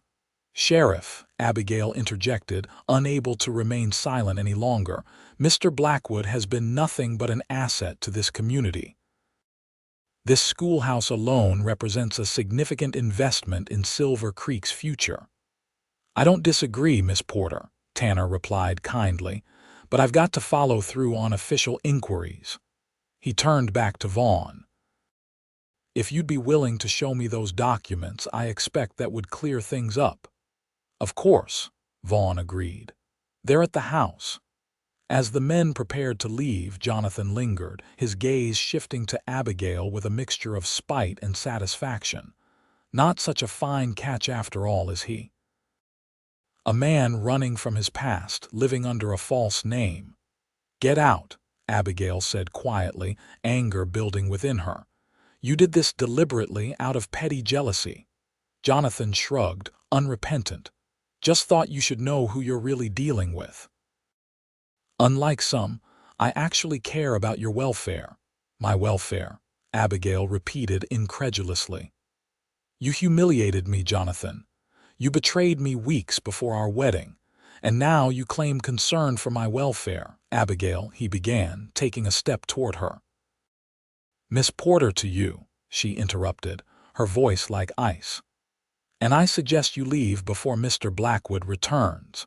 He showed remarkable restraint when you insulted me publicly. I doubt he'll be as forgiving if you continue to harass me on his property. Something in her tone, a confidence and authority she had never displayed during their engagement, made Jonathan step back. With a final scowl, he turned and left the schoolhouse, following the sheriff who was already halfway to the main house. Alone in the suddenly quiet building, Abigail sank onto one of the student benches, her mind racing. Would this destroy everything Vaughn had built? Would the life he had carefully constructed in Silver Creek unravel because of Jonathan's vindictiveness? More personally, she wondered what this meant for her own decision. The month Vaughn had asked for was nearly over. She had been leaning strongly toward staying, drawn by the children's needs, the beautiful school, and most powerfully, her growing feelings for Vaughn himself. But if he were forced to leave Silver Creek, what then? One thing was certain: she would not abandon him to face this alone. Whatever Jonathan and his allies hoped to accomplish with this attack, they had underestimated both Vaughn Blackwood's resilience and Abigail Porter's loyalty. Rising from the bench with renewed determination, Abigail left the schoolhouse and headed toward the main ranch house. She had chosen to stand by Vaughn's side when facing the sheriff. She would do the same now as he confronted this threat from his past. When Abigail reached the main house, she found Vaughn and Sheriff Tanner in the study, documents spread across a large desk. Jonathan was nowhere to be seen, much to her relief. Miss Porter, the sheriff greeted her with a nod. Mr. Blackwood has been explaining his situation. Quite a story. And entirely true, Vaughn added, his expression softening as he met Abigail's gaze. As these documents prove. Sheriff Tanner gathered the papers, handling them with careful respect. Court ruling clearing you of all charges. Legal name change. Proof of legitimate purchase of the Hollister property. He shook his head slowly. Seems to me some folks back east have a personal vendetta against you, son. They destroyed my father, Vaughn said quietly. I refuse to let them destroy me as well. The sheriff returned the documents. Far as I'm concerned, this matter is closed. You're Vaughn Blackwood legally, and you've been a credit to this county since you arrived. He settled his hat back on his head. I'll send a reply to that telegram, stating that their information was mistaken. Relief washed over Abigail. Thank you, Sheriff. Don't thank me for doing what's right, Tanner replied gruffly. Though I'd be careful if I were you, Blackwood. Right's not the type to let things go easily, and now he knows your business. I can handle Jonathan right, Vaughn assured him. After the sheriff departed, silence fell between Abigail and Vaughn. He stood by the window, tension evident in the set of his shoulders. I'm sorry, he finally said, not turning to face her. This is exactly what I feared, my past reaching out to disrupt the life I've built here. To hurt those I care about. Abigail moved to stand beside him, close enough to feel the warmth radiating from his body but not quite touching. You have nothing to apologize for, she said firmly. Jonathan did this out of spite, nothing more. Vaughn finally turned to her, his expression troubled. Perhaps, but it changes things, doesn't it? Now everyone will know who I was. The questions will start. The suspicions. Let them question, Abigail replied, surprising herself with her vehemence. Let them suspect. You've proven your worth to this community 100 times over. This schoolhouse alone, she gestured toward the window, where the white building was visible on its hill. A building isn't enough to erase doubt, he said grimly. I've seen how these things spread. Today it's questions about my name.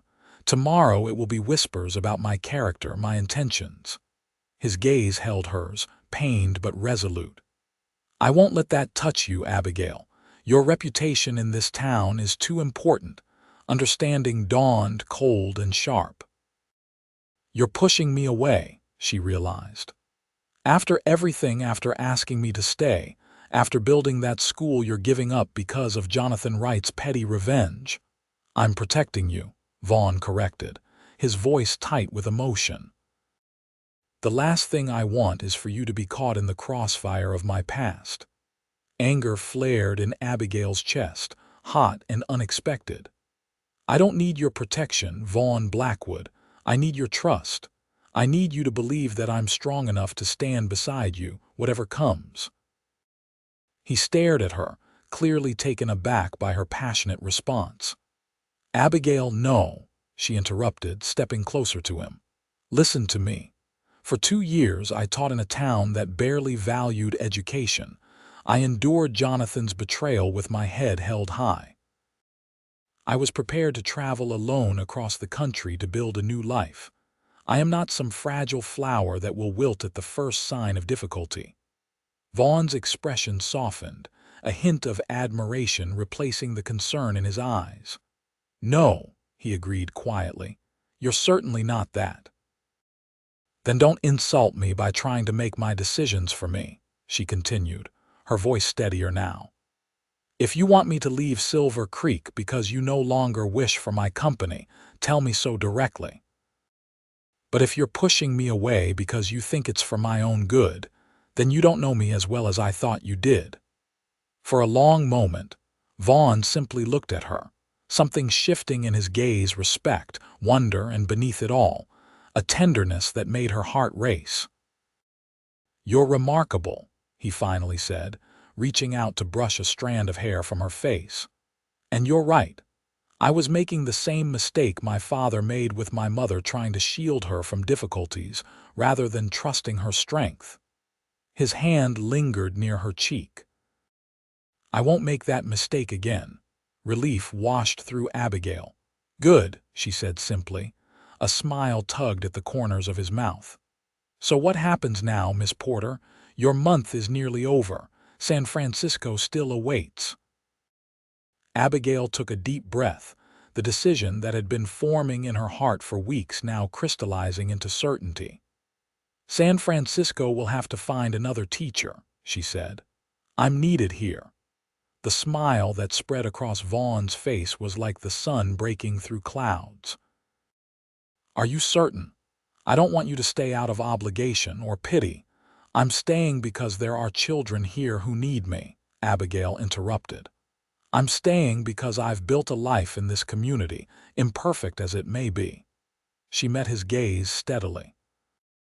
And I'm staying because there's a man here who took my hand at a train station and gave me a reason to believe in second chances.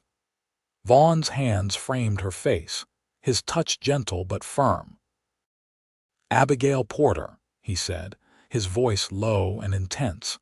From the moment I saw you teaching those children on your first day in Silver Creek, something in me recognized something in you. It took me 2 years to find the courage to act on that feeling. I won't waste another day. Slowly, giving her every opportunity to pull away, he lowered his lips to hers. The kiss was tender at first, a question more than a demand. Abigail answered by winding her arms around his neck, drawing him closer as the kiss deepened into something more passionate, more certain. When they finally parted, both slightly breathless, Vaughn rested his forehead against hers. Stay with me, he whispered. Not just for a month or a year. Stay with me for a lifetime. The proposal was unorthodox, no bended knee, no ring, just the raw honesty that had characterized their relationship from the start. And it was perfect. Yes, Abigail replied simply. I'll stay.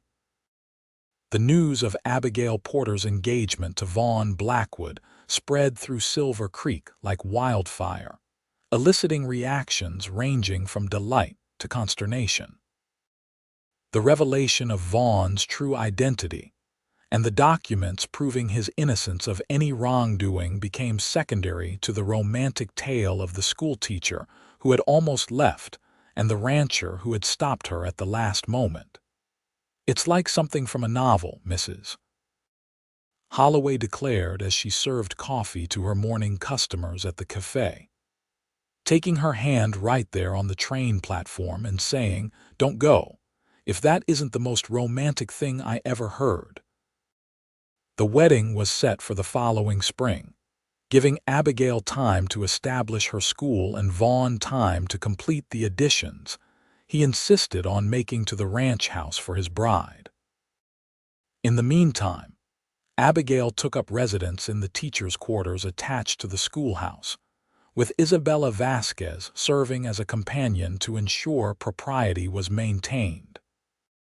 The school opened with 15 students ranging in age from 6 to 16, each eager to learn and grateful for the opportunity Abigail and Vaughn had provided. On the first day, as Abigail stood before her class in the bright, airy room filled with new books and supplies, she felt a sense of rightness that confirmed her decision to stay. "Today," she told the children, "we begin a journey together. A journey of learning, of discovery, of possibility." From the doorway where he had paused to watch, Vaughn caught her eye and smiled a private acknowledgement of their own journey, just beginning. The months passed in a rhythm of work and courtship.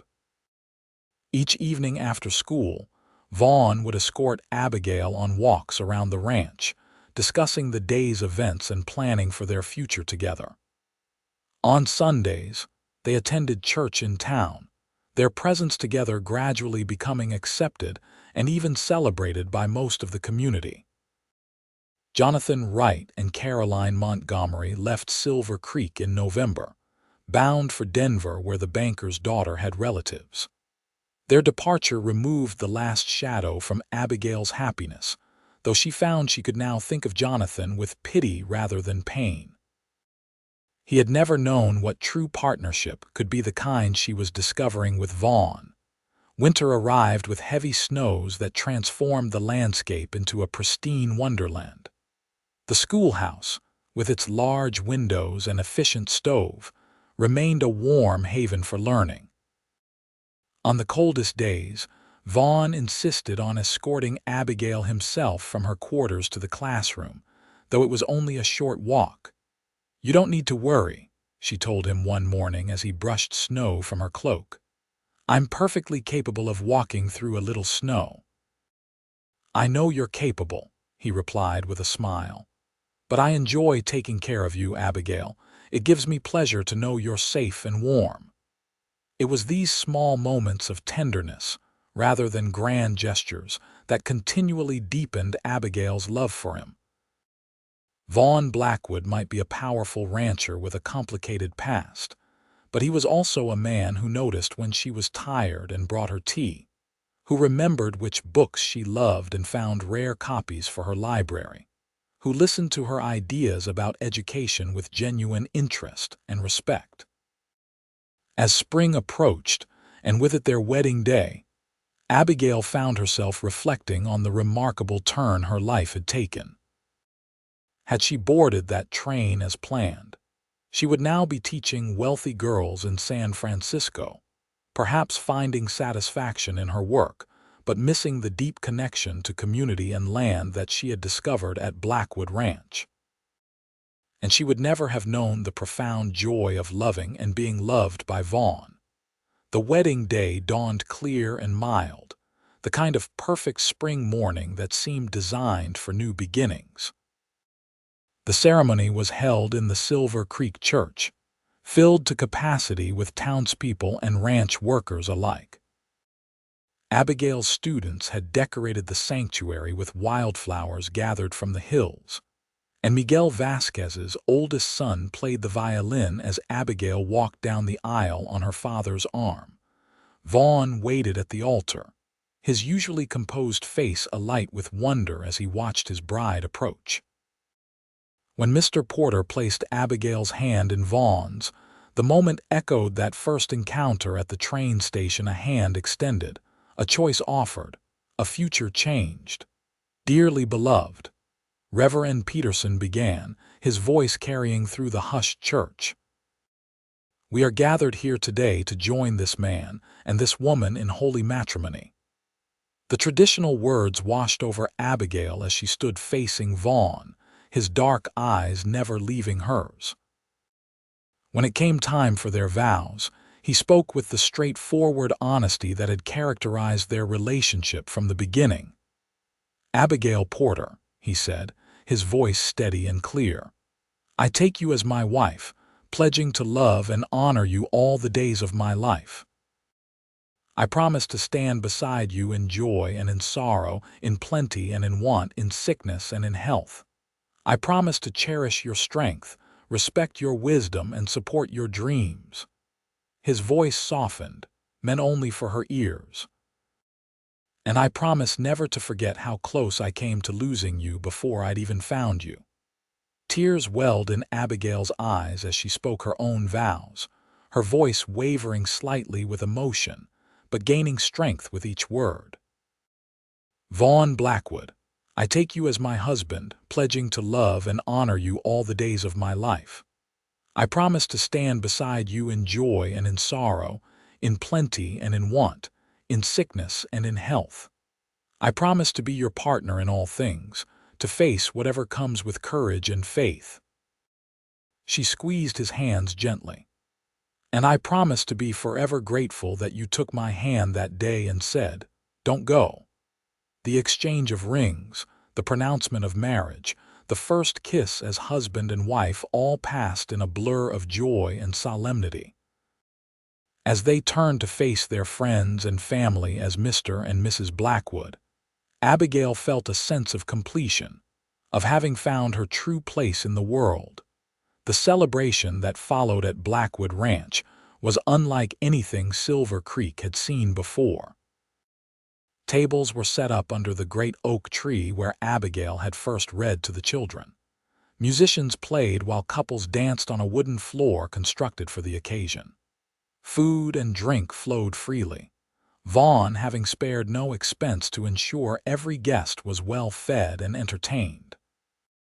As evening fell and lanterns were lit throughout the ranch yard, casting a golden glow over the festivities, Vaughn led Abigail away from the crowd to a quiet spot overlooking the valley. "Happy, Mrs. Blackwood?" he asked, his arm around her waist. "More than I ever imagined possible," she replied, leaning into his embrace. "And you?" "I have everything I could ever want," he said simply. "A home, a purpose, and now, a wife who is everything I admired from afar and so much more than I dared hope for up close." Abigail turned in his arms to face him. "When I think of how close I came to leaving, but you didn't," he interrupted gently. "You stayed, and everything else, the school, our marriage, this celebration, grew from that one decision." "From your courage in stopping me," she corrected. "In taking my hand and asking me not to go." Vaughn smiled, drawing her closer. "The best risk I ever took," he murmured against her hair, "and one I would take again 1,000 times over." As they stood together under the star-filled sky, the sounds of celebration drifting up from below, Abigail knew with absolute certainty that missing that train had been the most fortunate accident of her life. The journey she had begun instead with this man, in this place, promised to be far more fulfilling than any she could have imagined. The school teacher who had nearly left and the cowboy who had stopped her had found in each other not just love, but a shared vision of what life could be when two people committed to building something meaningful together. And as Vaughn lowered his lips to hers in a kiss that held both promise and passion, Abigail silently thanked whatever fate or providence had brought them to that train platform on that fateful morning when everything changed with two simple words: "Don't go." 5 years later, Abigail stood on the porch of their expanded ranch house, watching as Vaughn taught their 3-year-old son, William, to sit properly on his first pony. The boys' delighted laughter carried across the yard, mingling with the sounds of ranch life, horses nickering, cattle lowing in the distance, workers calling to one another as they went about their tasks. "Not too fast," she called, one hand resting protectively on her swollen belly where their second child grew.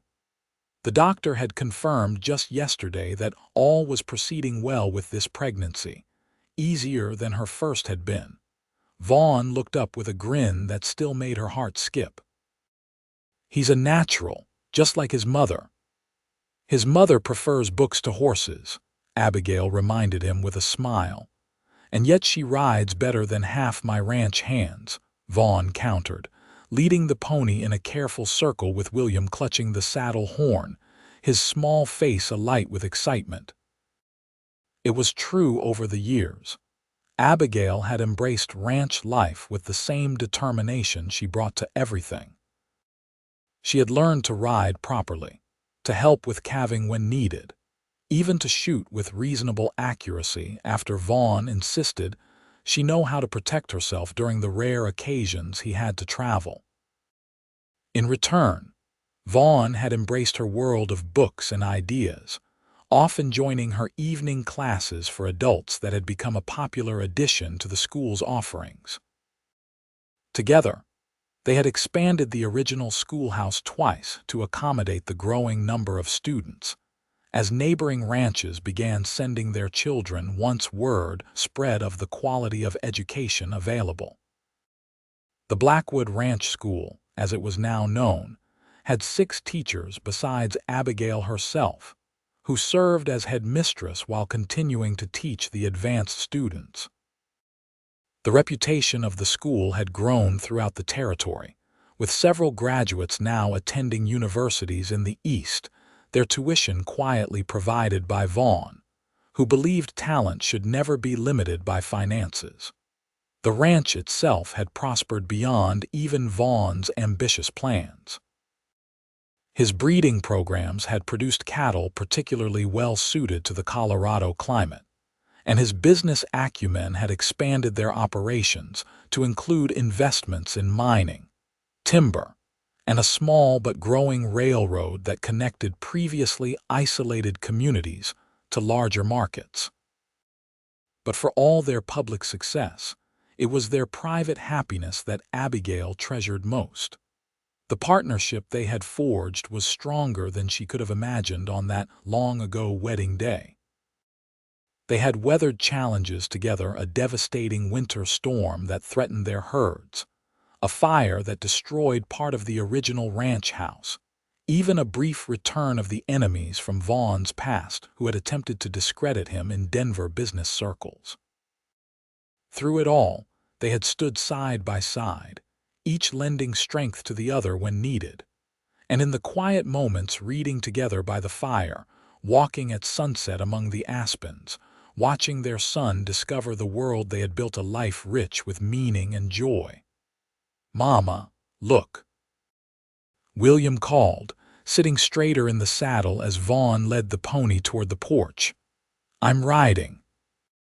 "I see, my brave boy," Abigail replied, her heart full as she watched her husband and son together, Vaughn's dark head bent protectively over William's lighter one, the same determined set to both their jaws. Later that evening, after William had been tucked into bed with stories and kisses, Abigail and Vaughn sat on the porch watching the stars emerge in the darkening sky. These quiet moments together at day's end had become a cherished ritual, a time to share thoughts and plans, or sometimes simply to enjoy each other's presence in comfortable silence.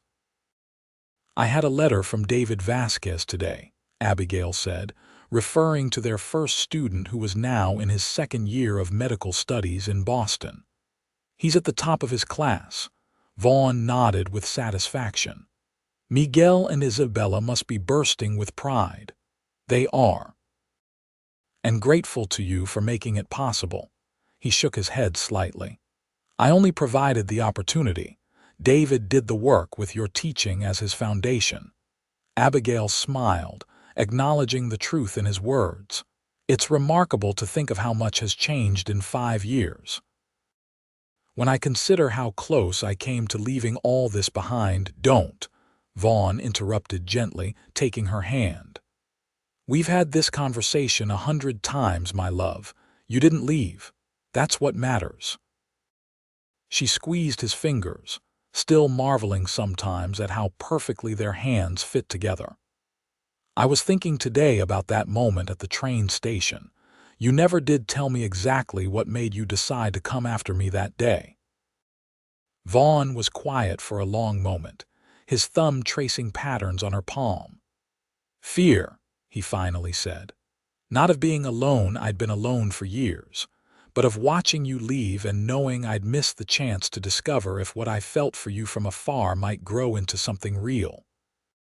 He looked at her, his eyes reflecting the first stars appearing above.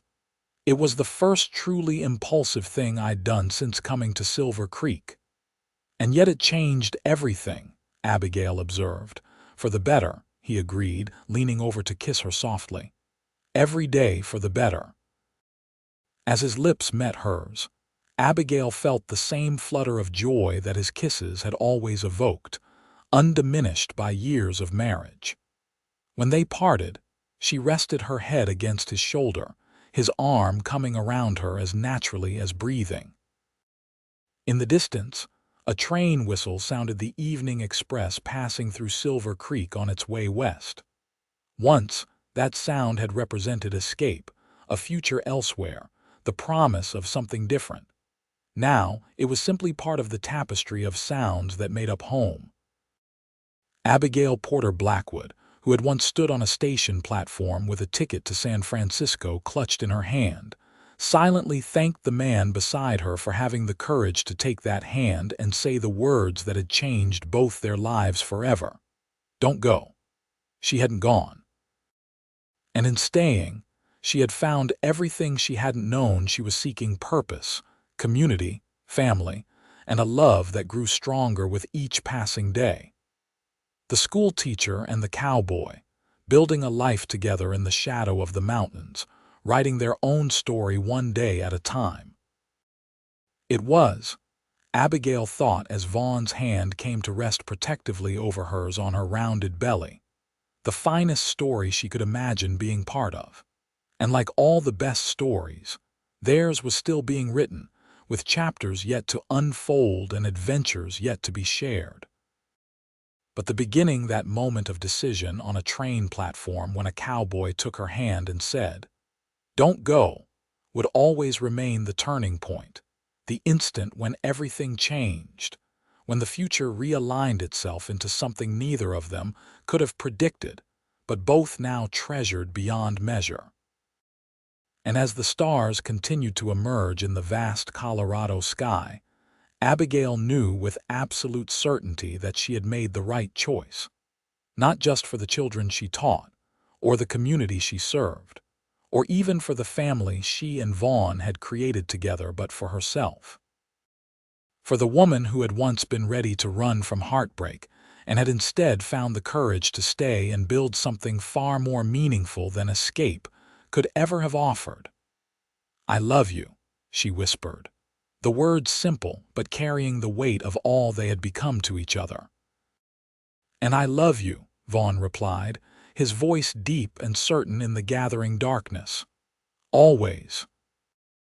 In the end, that was all that mattered, not the paths not taken or the journeys postponed, but the life they had chosen to create together, one day at a time, in this place that had become the center of their world. A life that had begun with a missed train and 2 words that had changed everything. "Don't go."